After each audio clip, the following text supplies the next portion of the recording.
Welcome to our first Citizens Forum. I'm so happy that you can join us here this evening on spring-like kind of evening. My name is Sarah Weideshek, and I'm the director for the Center for Civic Engagement at Miami University Hamilton.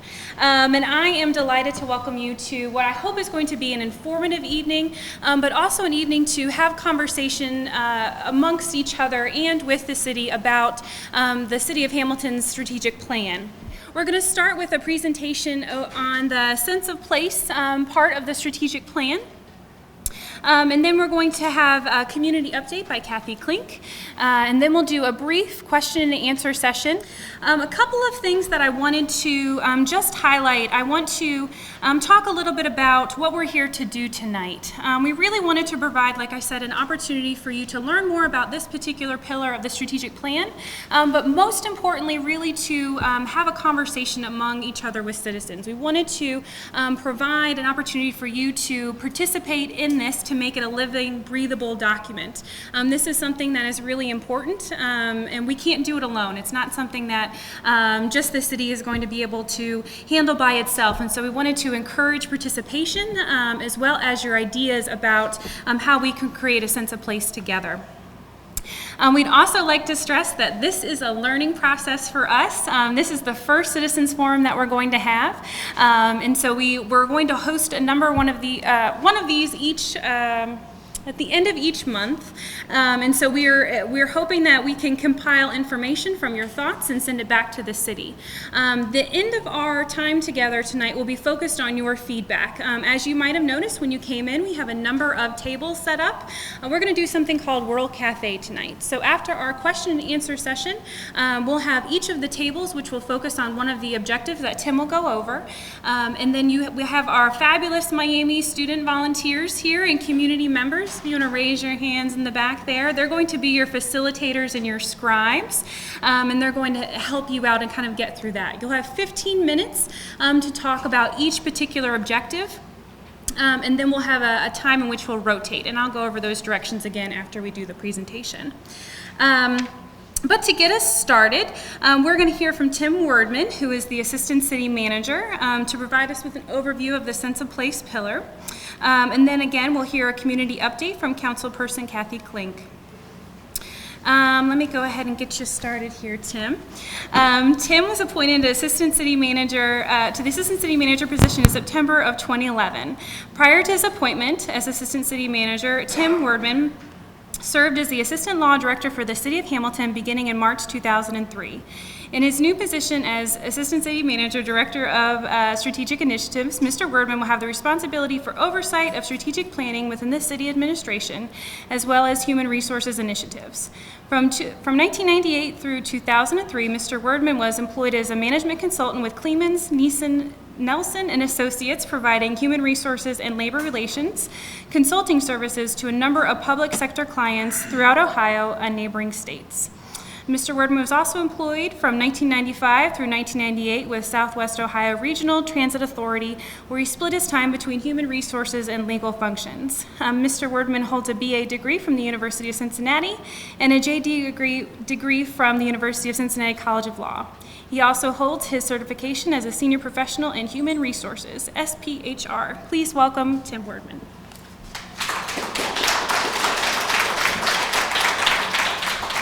Well, I'm glad you're clapping now because you might not clap after I'm done, but thank you all for coming out tonight. I have a brief PowerPoint presentation that I'm going to take you through that'll kind of explain the strategic plan and specifically the sense of place pillar of the strategic plan.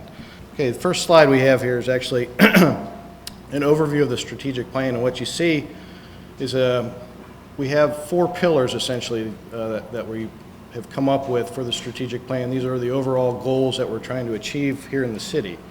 The first is we create economic opportunity. The second is we create positive image. Third is we connect people. And the pillar that we're going to be discussing tonight is we create a sense of place. These are the 4 pillars that council and city administration came up with to try to give us a guide going forward in the city of Hamilton to make the city a better place. Getting to the sense of place pillar. What is a sense of place? One definition is those things that add up to a feeling that a community is a special place distinct from anywhere else. what goes along with those sense of place characteristics, a shared historical, cultural, and social bonds. We have that very strongly here in the city of Hamilton. It's a very unique perspective that a lot of folks have, having lived here all their lives. Local knowledge. Obviously, a lot of folks are very knowledgeable about the history and the background of the city of Hamilton. Special events, things like River Days and Ice Fest that are unique to the city of Hamilton. Those are the kind of things that lend itself to a sense of place.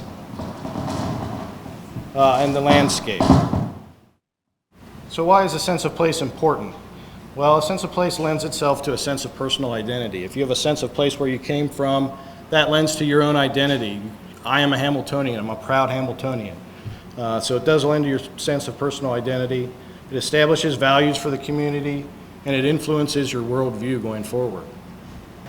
Socially, a sense of place means that people care about a community or landscape, and that policy and planning decisions reflect their concerns. When people work to improve their community or protect a unique landscape feature, they're showing a sense of place. The sense of place forms the basis for community action. Hopefully that's something that we're trying to draw out here, is get people from the community to come together and set a direction for the city moving forward. It transforms from we want the city to do that for us to we as a community are going to take it upon ourselves to get some action done, and we will take care of some of the things that need to be taken care of in our neighborhoods. And the bottom line to all of this, what we're really trying to achieve with all of this, is to make Hamilton a more vibrant city. That's really the bottom line for the sense of place pillar. So within the sense of place pillar, we've come up with three main objectives that are outlined there. Number one, we want to create and build on our unique assets of history, architecture, neighborhoods, and people. Again, we touched on that. The city of Hamilton, especially in the downtown area, we have a lot of very unique architecture. Some of our neighborhoods are very historic. We want to draw on that and celebrate that. The second objective, we want to promote a livable downtown, which encourages mixed-use developments and housing. We have a great example of that right across the street with the Mercantile Lofts. Nice reuse of the existing architecture and buildings that we have down here. And then finally, the third objective that we have is to invest in riverfront development. That's one of the things that the city of Hamilton has that not a lot of other cities have. We have a very nice river running right through the middle of our city. We've got riverfront property on both sides that could be developed into something special, we think. So that's one of the things that we want to try to encourage. Within these objectives, we came up then with the next level, I guess, strategies or tactics to try to achieve these goals. So underneath the first objective, one of the strategies that we have is to develop a framework of partnership between neighborhoods and city government to make the neighborhoods thrive.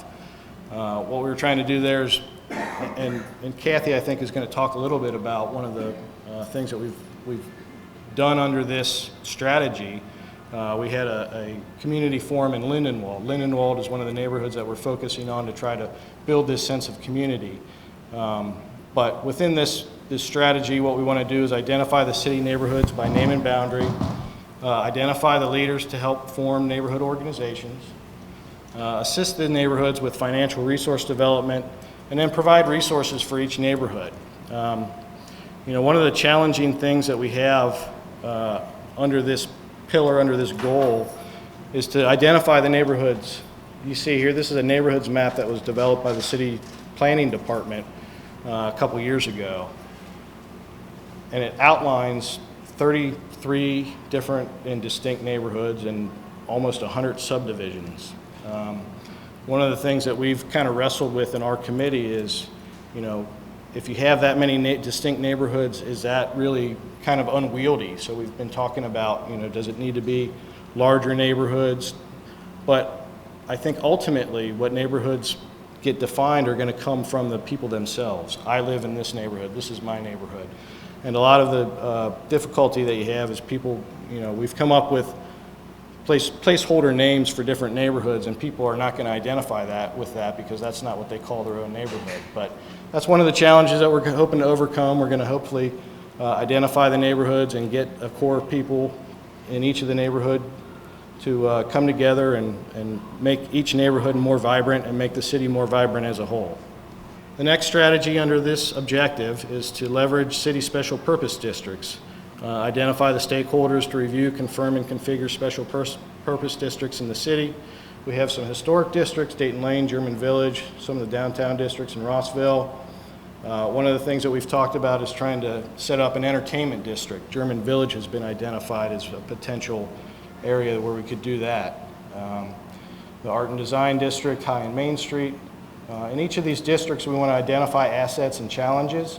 Again, we want to provide information resources for each of these districts and potentially create gateways throughout the city that will let you know when you're entering these districts that are representative of each special purpose district.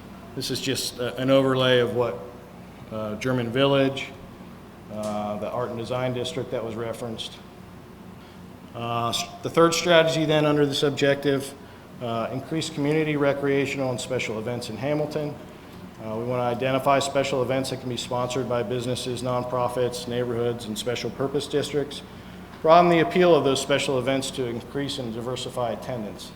One of the things that we want to do is draw people from outside the community into Hamilton, especially in the downtown area. A lot of people have perceptions of Hamilton that are not necessarily grounded in reality, and we want to get people into our city so that they can see what we have going on and appreciate what we have. I can tell you from personal experience, my mother, I grew up in Finneytown, which is a suburb of Cincinnati, and my mother had a certain perception of Hamilton, and then this past year she came up for the German Village Christmas walk, and she said, oh my God, it was the most beautiful downtown area that was so lit up. We went and had dinner at the Riverbank Cafe. It was just a great time, and it completely changed her perception of what Hamilton was, and we need more of that. We need people coming in and seeing what this town has to offer. And so, hopefully if we can have these special events, that's one of the things that will get people in and change their perception. We have implemented a city special events policy and developed an annual budget so that we can prioritize these events. And we are working to determine methods to provide these support services for these special events at a lower cost so that it doesn't cost too much. We want to have more special events. We don't want people to be dissuaded from the potential cost of having these events. The next objective, promoting a livable downtown. We want to create and market a portfolio of priority projects for the downtown district. I already made mention of the Mercantile Block. The building right next to it, Hamilton Center, is right now targeted to become art space, which will be kind of an artist community where people can live and work space for artists, so you have more people in the downtown area, hopefully make it more vibrant. We'd like to repurpose the Ohio Casualty Building, the Liberty Building. That's a very large building that we have in our downtown area that's not being utilized right now. It would be great if we could get some utilization there. And the Fifth Third Building as well. We want to identify incentives to facilitate residential redevelopment of targeted priority projects in the downtown, and makes reference there to the CRA, which is short for Community Reinvestment Area. We're actually moving forward with that. That's an idea of targeting certain districts where if we have, and I think we're targeting mostly historic areas, if you buy a home in one of these community reinvestment areas and put money into that home, let's say $20,000 of improvements into that home, you'll get a tax abatement so that you don't have to pay the taxes on the improvements that you put into that home. So hopefully we'll have people coming in, buying some of these older houses that need some TLC, putting that TLC into it, reaping the benefits of that, and staying and living in the city of Hamilton and becoming residents. So that's one of the things that we've identified.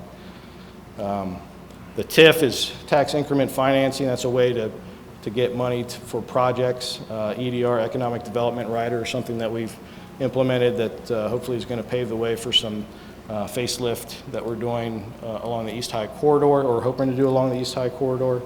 And then expedited and less costly permitting. We've already had some legislation that's gone to council within the past few months that has taken care of some of that. So we're moving forward with some of these strategies.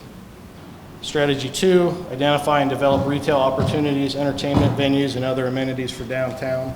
We want to create public-private partnerships that allow businesses to use and access public spaces for outdoor dining and entertainment. It'd be nice if Ryan's had some al fresco dining on the sidewalk there, Journal Square perhaps. We want to determine the critical mass of customers necessary for each type of amenity, make sure that we have the customers necessary to draw these businesses into town. And we want to target and identify independent retailers and vendors to create a niche market to make downtown and the immediate surrounding areas a destination. One of the things that the city of Hamilton has that some of the other communities around us don't have is this urban core. You know, if you want a big box Target, you can go to Bridgewater Falls, but if you want art off Sims, you can go across the street here. We have a nice bicycle shop that's opened up recently. We want to have more of these small independent businesses in the downtown area that will create something in Hamilton that you can't get in Fairfield Township or some of the other areas. We really want to draw on what we have in this community and what we can make better than what you might find out at the big boxes. So that's one of our strategies going forward here. We're hoping to revise the downtown parking plan to encourage development. You know, from time to time we hear that people don't want to come downtown because they don't want to pay for parking. We're looking at that. You know, one of the difficulties actually that you have in that area is some of the businesses actually don't want the meters gone. They want the meters because they want the cars to turn over and customers to turn over. So it's kind of a struggle to come to a happy medium there. But that's one of the things that we're trying to look for and take care of so that we get more people coming downtown. Our third objective, invest in riverfront development. Our first strategy there is to update the Hamilton Riverfront Renewal Plan. A few years back, there was a plan that was put together by Vision 2020, a very comprehensive plan for redeveloping the riverfront. We want to pull that out, take some of the things that are still viable out of that, and hopefully have them come to fruition. We want to identify a Riverfront Action Committee with members that would include the city, the Miami Conservancy District, perhaps people from MU Hamilton, Chamber of Commerce, local businesses, riverfront property owners, and citizens at large that would help guide our decision-making along the riverfront there. Review and update the Riverfront Master Plan, as we talked about. And then potentially establish a Riverfront Development Corporation, which would allow for funding of some of the things that we've identified, some of the changes we're hoping to make there. Next strategy here is to maintain the Great Miami River as a recreational asset. Celebrate our river heritage through events such as Hamilton River Days. That's obviously a very strong event that we've had for quite some time that draws people in, as I talked about, from outside the community that get to see the great asset that we have along the Great Miami River. We want to promote business opportunities which complement recreational activities. I think with the bike shop that's open right next to the bike trail, hopefully they're going to have some synergy there.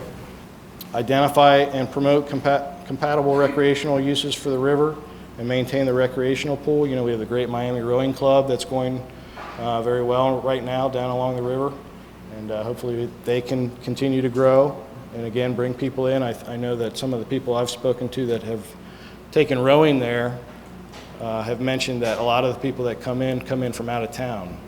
So that's a good thing. Again, they're getting to see some of the assets that we have here in downtown Hamilton. And just to have that recreational opportunity in Hamilton is a real asset, I think. Potentially construct a West Bank river walk to link future green space, residential, retail, and entertainment developments along the river. Again, the west bank of the riverfront right now, there's not a lot going on there. Hopefully that's something that we can change and get some development going there. And then finally, implement all phases of the River's Edge project, which is what they're calling the former Mercy site that's been cleaned up, is now ready for redevelopment. There's going to be bike trail going through there. There's going to be an overlook / amphitheater, so hopefully we can have some music events or theater events or something like that down along the river. And make that more of a congregation space for the citizens of Hamilton to come down and enjoy the riverfront. That's just an overview of the proposed area that we were talking about for the West Bank Riverwalk.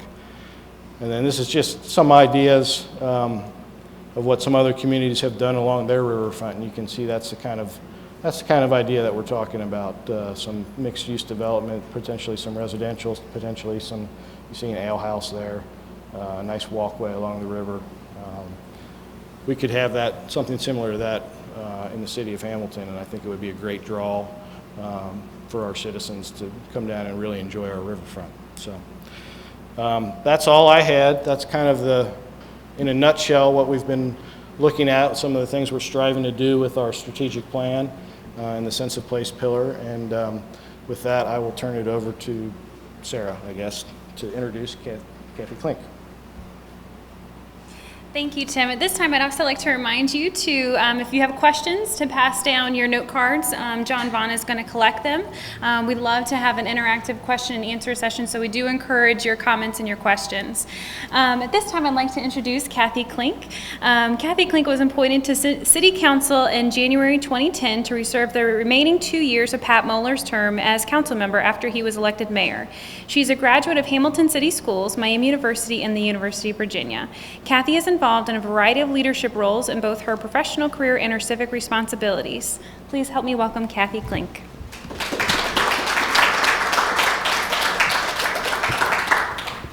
Thank you. I too want to welcome all of you here this evening. As you heard from Tim, the sense of place, that one particular pillar, as the other 3 pillars in the strategic plan, is very involved. It's complex, it has lots of parts to it, and when our committee was formed, we determined that we couldn't begin to go into all those many different facets of we create a sense of place, that we had to make sense out of this going forward. So our committee, which is comprised of community members and city staff, determined that the first topic we wanted to tackle was neighborhoods. You saw that one slide up here that showed those many different neighborhoods with all those different subdivisions. We said to ourselves, let's talk about neighborhoods first and learn from that experience. Well, as we talked about neighborhoods, we said, what neighborhood would we want to learn about? Where would we start? How would we do that? And the more we talked about it, we decided that Lindenwold is a microcosm of Hamilton. If you think about it, if you know Lindenwold, there are parks and schools, businesses, older homes, newer homes, apartment complexes, things that are falling apart, things that are absolutely beautiful. It's just like Hamilton, but it is a defined neighborhood.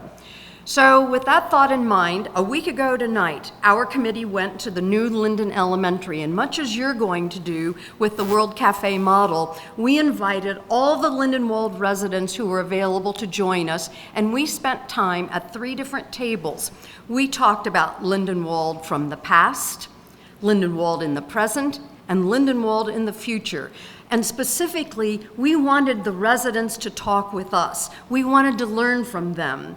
We talked about, what are your community priorities? What do you value? What do you want to see done differently? How would we go about doing that? Where in the world are the boundaries in Lindenwold? You know, they could go lots of different places when you really look at the map. What uniqueness is there in Lindenwold that we need to share with the rest of Hamilton? What doesn't Hamilton know about Lindenwold? And how could we form a neighborhood organization that would empower and celebrate all that is Lindenwold, that would allow the businesses and the residents to come together? Those are the kinds of questions we ask people as they move from table to table. But what we knew when the evening ended was that that wasn't enough. You just can't ask questions, you have to have results. So our committee continues to meet, and we are sifting through the information that we learned.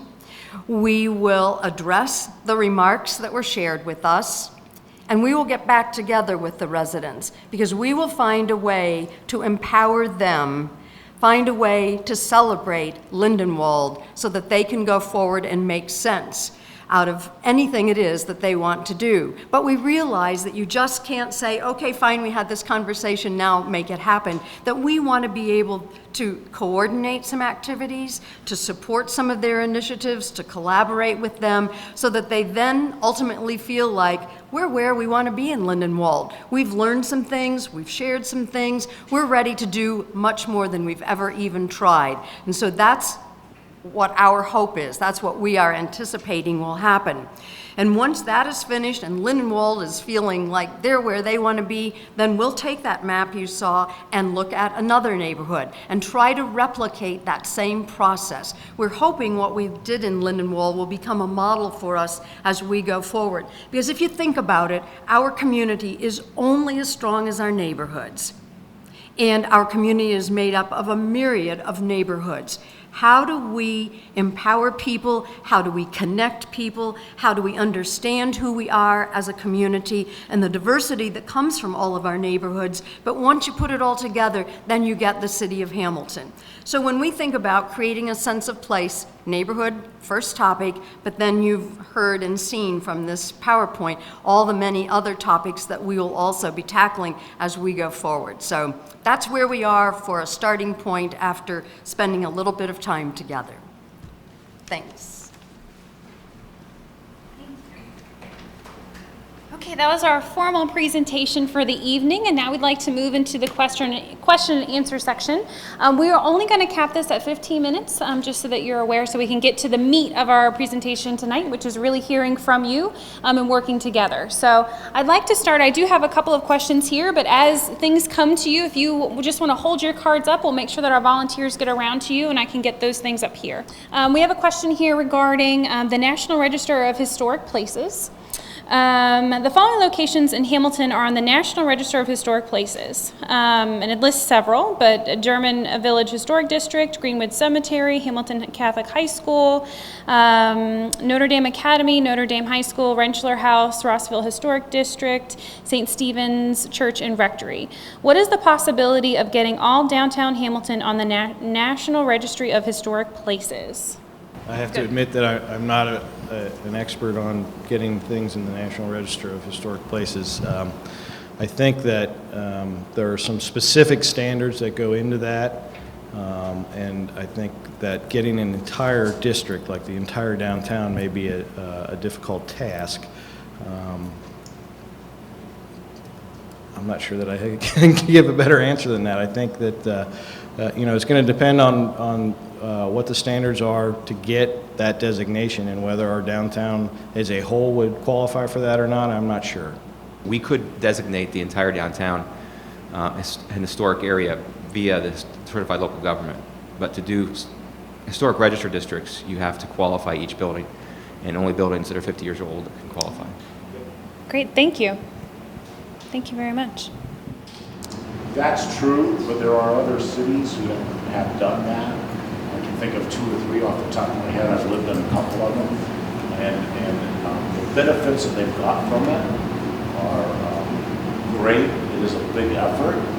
It takes time, it takes effort, and it takes money, but there is a big upside to that. And there are cities that have become, the downtown part of that city has become a national park. And I know in some instances that that's happened too with park rangers. So I think it's a possibility, but like you say, it's an arduous task to look at. But there are cities that have done that. I've looked at them, so I know it's possible. Great, thank you. Move on to the second question that I received. What are the plans for the use of the Champion and Beckett paper mill sites if they are not repurposed as industrial sites? Well, I guess I'd say, first of all, we're very early in that process right now. I think there's still a possibility for each of those mills that there may be an industrial reuse. We're kind of working through that. The property owners are working through that. But if in fact those things do not come to fruition, then we would certainly take a look at that point of repurposing, whether it would be tearing them down and starting afresh, or some sort of repurposing. But there are going to be some limitations that you're going to have just because of the environmental situation at both of those plants. So it's hard to say what kind of end use you may get outside of an industrial use. The third question I have is, we have discussed converting industrial sites to an industrial history museum. We specifically thought of Niles Tool Works. Would the city support such an idea? Oh, I think theoretically, yes, we would certainly support something like that. That would be something that would be unique to the city of Hamilton that might, again, draw people to the city of Hamilton. So if there's an idea like that that's unique, that would draw upon our history and our architecture and the things that have made Hamilton unique in the past, and we can share that with the future generations, I think we would very much be in favor of something like that. Bear with me. The real point of the question is about halfway through this. Having been to the Lindenwold event, this question comes to mind. This evening's relatively low turnout compared to the high neighborhood turnout at Lindenwold's pilot event brings a question to mind. Was the disparity between the two evening events, 1 week apart, designed to show us all how empty downtown is now compared to how much better the turnout will be when Hamilton's uptown neighborhood is populated at art space, mercantile lofts, Riverview condos and apartments, etc.? Is this a before and after that we're doing here? I don't know that we can take credit for that level of planning. I think part of the difference last week is that we really made a concerted effort to get some flyers out into the community, into the churches, into the schools. I think we used some social media to get the word out, and I think, as you saw from the results, we were pretty successful. We had 70 plus people turn out for that event, but again, I think the level of publicity that we had for that may have been a little bit higher than what we have tonight, so can't attribute it to a before and after plan. I really like what you're saying, and I think, to speak to your point, what we can become is evident. It just takes everybody in this room, plus all the people who aren't in this room, to have perhaps a similar vision and a like mind and a willingness to work hard to address where we need to go. And so I'd like to think, yes, we come back here in 1 year and have this conversation where we got people all over the place because we have a livable downtown. Yes, don't overlook Hamilton's unique museums as a drawing card. And also, how can you honor Hamilton's very special and interesting industrial history? Well, I think that goes back maybe to the previous comment about establishing an industrial museum. I think actually that when the Beckett mill shut down, that they donated a number of items that they had there to the Historical Society. So hopefully we can have something come of that where people would be able to see the history. I know one of the things that I heard was at that mill was an invitation to the swearing-in ceremony for Tip O'Neill when he became Speaker of the House. There's so much history that came out of those mills, some of the things that were printed in those mills.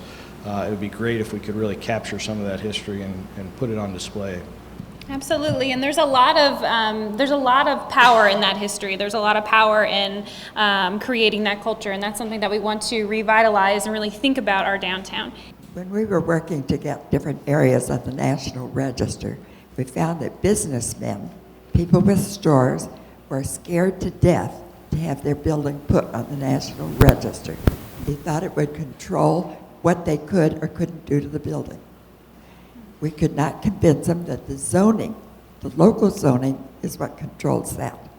So if you want to try to work with businessmen, you have to figure out how to get through to them, because we couldn't get Main Street. We worked really hard to get Main Street as a part of Rossville.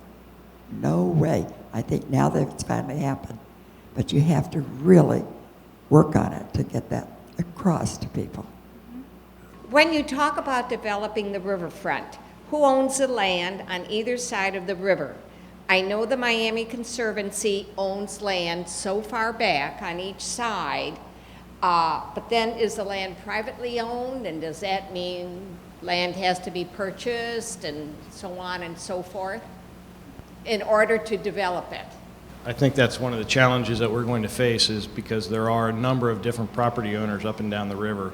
To get something complete, is going to be very difficult. You've got the Smart Paper Mill that takes up a pretty good block of the one side of the riverfront, obviously privately owned. You've got some smaller lots, again, privately owned. To get all of that property put together in a usable fashion is going to be a challenge, but that's something that we're hopefully going to do in the long-range plan. is to be able to aggregate some of that property and redevelop it. Thank you. And we've hit our 15 minutes, so now I'm going to transition us into the next portion of our evening together. A few people made comments that they were going to color when they came in because they saw markers and papers on the table. What we're going to do now is that we encourage you to sit at a different table. Each of the tables is connected to one particular objective that Tim outlined. So here's how it's going to go. We'll have 15 minutes for these conversations, and we encourage you to go to the place that you're most interested in learning more about and sharing ideas about. We've got a couple of questions that our panel here created and really wanted to learn more from you, the citizens. So we'll have our moderators here help you with that conversation. At the end of this conversation, we're going to come back together and talk about the action items you discussed. Many people have a negative perception of Hamilton. When they come downtown, they say, wow, this is... Talk about current assets. Water. It's the straightest stretch of the Great Miami River around. Like, I think it was on one of the images that was projected, there were like the pylons and it had like the different layers of decks and natural plantings, which would, have a dual purpose as well in terms of providing wildlife habitat and stopping. To kind of keep gentrification from driving people out and making housing unaffordable. Creative class in our downtown and to play off the things that we already have that are very successful, such as the fitness center. By the end of the year, we had saved it. That's great. And it has residents in it. What are some of the things that citizens could do to help make this happen? And what are some of the things that organizations could do? The store's closed because we didn't support our own stores. Our property values suffered when we tried to sell our houses 5 years later and we had kids to raise. Citizens, that we've got this great opportunity to, buy local, be local, come downtown. It serves so many purposes, but yet we're really struggling to get people to come and support the farmers market on Saturdays.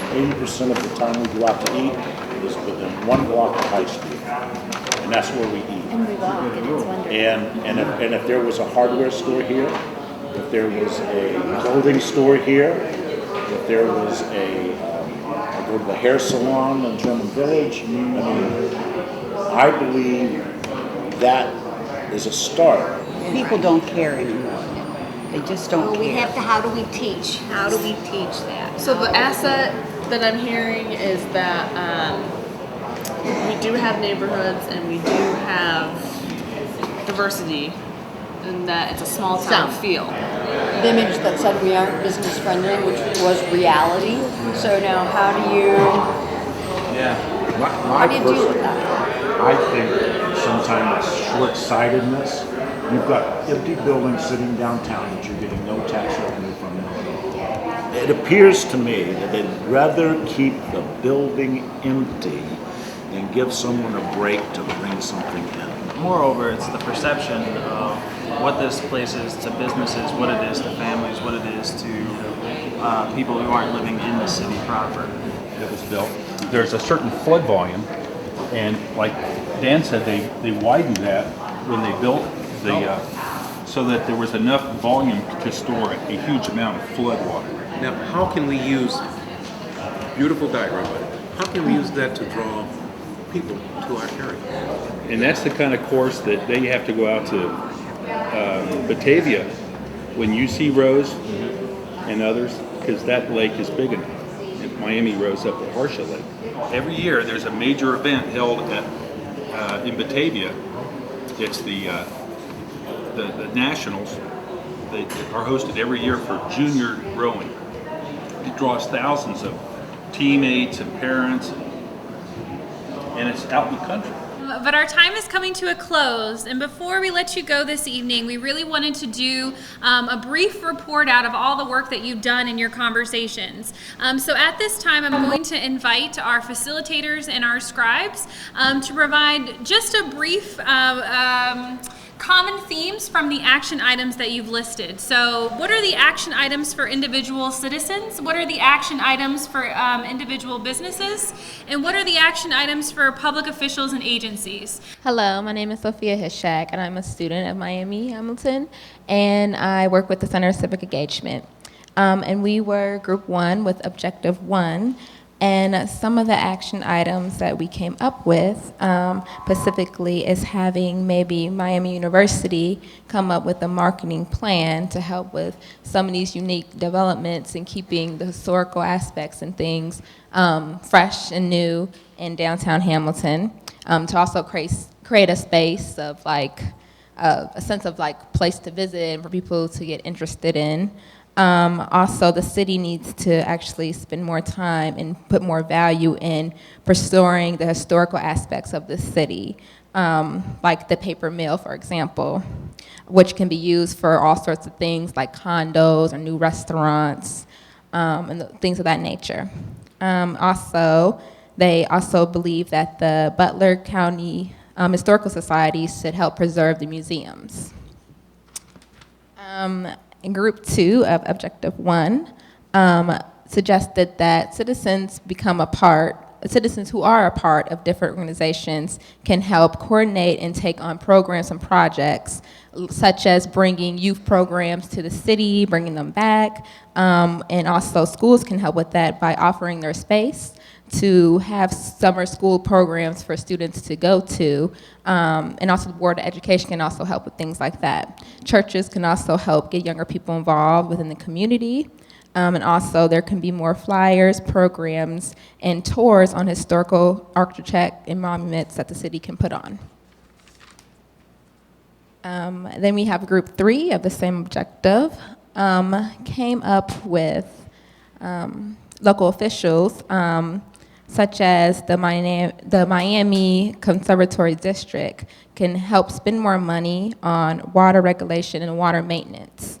And then the Master Planning Organization, OKI, the representatives of around this area can focus more on the center and northwest, basically to have more equal representation like the East has in planning and keeping things up to date. Also, we have the city manager can help provide more publicity of what Hamilton has to offer through events, and also the Chamber of Congress can help with that also. And then we also started talking about how citizens can help impact and lead possible ideas to have industrial museums. That's what we came up with. Great, thank you, Sophia. If we could have Objective 2. Objective 2 was focusing on asking people what they imagine when they picture a livable downtown. Some of the actions that we discovered were actually pretty similar among all of the groups. A lot of it was local citizens supporting businesses that are already here as opposed to waiting for, entirely new businesses to come in. There was the idea that there could be more events that draw out the community and sort of create a community in the sense that there's people more active in terms of helping us move towards a lot of the goals that we have. Some examples were some groups that plant the flowers, the greenery around, and just sort of making sure that everyone's involved and that you're drawing everyone out who's already here. Some of the other things were making it so that it's more, what am I trying to say? So that it's a little easier for people who are walking around to get around, as far as like having benches or greenery or things like that. And as far as what other organizations might do, there was the suggestion that when we have the events like bands playing or music or whatever in the square, we could have churches maybe open up and help host people for these events, or utilize the things that are already there to help these put together these events. Some of the other things were citizens. One of the things were there was some talk of maybe certain demographics that aren't necessarily,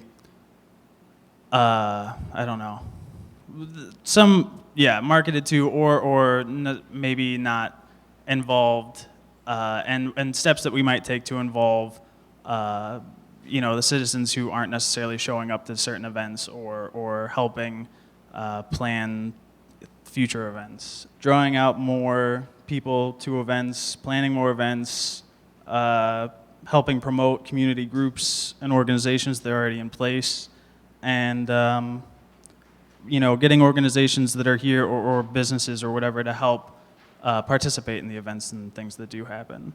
It sounds like I'm repeating myself a lot, but it was all really good conversation. So Great, thank you. And now can we have objective 3? Our main actions were cleaning up the river, and then volunteer list notifications. Someone mentioned that it's a little bit difficult to find out when there are volunteer opportunities here at Hamilton. So that was a big deal. And shopping locally being another thing, with people bringing in businesses, local business, like was mentioned before, not necessarily the box stores, maybe something a little bit smaller and something that you can't find other places. As far as organizations, that'd be the planting flowers, trees, other things in the area. General city beautification, cleaning up trash, just general making the city and the river by association look better.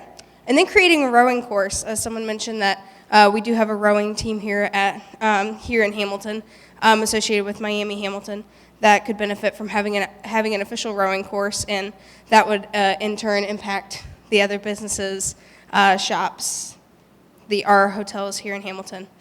As far as by officials, we had someone mention rezoning and putting pressure on the Miami Conservancy District, to put more money into the river and a little bit less into other places, and just to reevaluate where their money is going. So that was what we heard.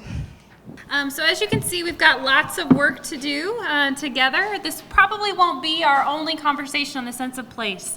It is our hope that we can continue to come together and rethink this sense of place and how we can work together. All of the notes that we're taking here tonight, as well as your conversations, will be transcribed and given directly to the city so they can use that information in their retreat that's coming up, but also in future planning. So we want to let you know that all the hard work of the scribes and your conversations will get back to the city this week. To wrap up, what I'd like to do is thank you so much for spending your evening with us. I'd also like to thank our student staff here, Sophia Hishak, Peter Rampa, Lauren Riddick in the back, Leah Browning, and our center staff, Jessica Toglia and John Vaughn, and then our community volunteer, Butch Hubble. Thank you guys so much for facilitating and scribing these conversations. It's really important. And I'd also like to thank Tim Wordman and Kathy Klink for being our presenters here this evening. If you'd like to get more information about the sense of place, please do be sure to leave your contact information at the sign-in table. We'll be sure to get back to you about the movement on these action items that you've listed. And finally, I'd like to say, if you liked this forum, we'll be doing another one in February on the 27th, Monday night, right here, 7 p.m. So you can go get your dinner at Ryan's and then come here to have another conversation. We're going to focus on the positive image pillar for the city's strategic plan. So thank you so much for making this a success, and we'll be in touch. Thank you.